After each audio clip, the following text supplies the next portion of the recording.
Okay, let's discuss this. When we're in church, at least we pay tithes, we paid offertory and other fees that went into development. And for us, it was offensive because pastors will use the name of God, give this in honor of God here and that, only for us to realize that these monies were going into taking care of earthly responsibility. That meant that nothing really went to God. Okay, so probably it could be one of the deciding factors why many leave church. Now, we take a traditional, for those of us who go on this traditional path. I noticed that a lot of people think, well, because it's tradition and it has to do with things around us and they're in abundance, so it should be free. And I mean, I've had my own sentiment from the beginning, because I've had instances where some teachers would have taken money from me and don't do exactly as I'm expecting them to do. However, we shouldn't lose sight of the fact that they are equally very genuine teachers who take your money and do exactly what you expect them to do for you. But I think one mistake most people make is expect our traditional part, our culture, and I mean things around us to be very cheap or very affordable, which is very wrong. There was one time a guy contacted me, wanted counseling, like, you have to pay this amount of money. And he's like, I don't have the money, I'm going to look for money. Some few weeks later, he contacts me and it's like, well, I want to go into this business and needed your advice here and there. I'm like, whatever you are looking for, it takes money for me to also make some research to come and do for you. So you have to pay some commitment fee. And then this guy gets offended. And we have to understand that, listen, even your health is expensive. If you want to live well, if you want to grow well, if you look at most of these top celebrities who are living well and in good health, if you ask them, they'll tell you they spend a lot on their diet. An average food that somebody will just buy, maybe king and fish, 5 cedi, eat and it's okay. A healthy person may spend about 20 cedi just getting the right kind of salad, a balanced diet, or be on diet just to be in good health. So the notion that our traditions and culture should just be given free of hand is a big error in this traditional system. Listen, if you are not ready for this traditional part, the honest truth is, don't even try. Then it's better to just stay in church and be paying money to pastors blindly so they use it to enrich themselves. But now the difference between paying money in church and paying money on the traditional part is that in church they tell you are giving the money to God or the work of God, whereas it is these pastors, human beings, who disperse this money and use it to their own satisfaction. Recently, there was even a story that one church has sacked over 40 pastors for their refusal to reach some targets when it comes to tithes and offering. Even people who say they are working for God are giving you targets. But on the other hand, what happens with tradition is that we are basically using things around us to bring about a desired result. For instance, when it comes to even planting crops, you don't just pick maize seeds and like, I feel like I want to plant, let me just plant maize around it. No, it all has to do with preparing the soil, timing, putting other things in place, checking the weather and all. If you don't do these things, you are going to plant and then you are not going to get anything at the end of the day. So it's the same thing when it comes to, that's not to, tell you that just go ahead and be paying money all over.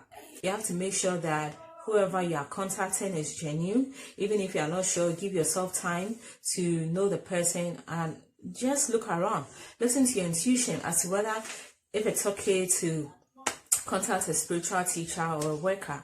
So at the end of the day, whatever money you put in does not go into waste. But you have to understand that it is equally a human institution. In as much as traditional people work as probably necromancers, mediators, medium, psychic workers, healers, whatever it is, they are using the physical presence to bring about a desired spiritual outcome. You have to understand that the work of the spiritual worker includes manipulation of physical things to achieve some desired results in the spiritual realm. So for instance, candle has to be bought and a particular color has to be used depending on what the desired outcome has to be. So if you are working towards love, the spiritual teacher may need a candle and a red one to be precise. If you need peace or some clarity, white candles need to be bought.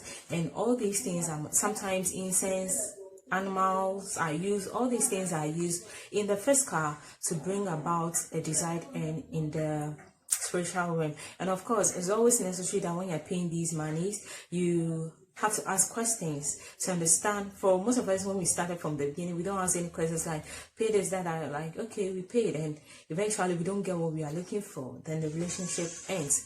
But having continued on this journey for a while, and I realized that you need to ask one or two things to get some clarity, so it doesn't look like, well, someone just coerced me to pay some money. I paid and I didn't get my results. When you're answering the question, it also means that you're putting yourself into whatever needs to be done, and then both you and the worker can come up with a desired result. One thing is, sometimes too, I think when we are paying money to spiritual workers, we are looking at the money involved like, I have to pay all this money just for this small work.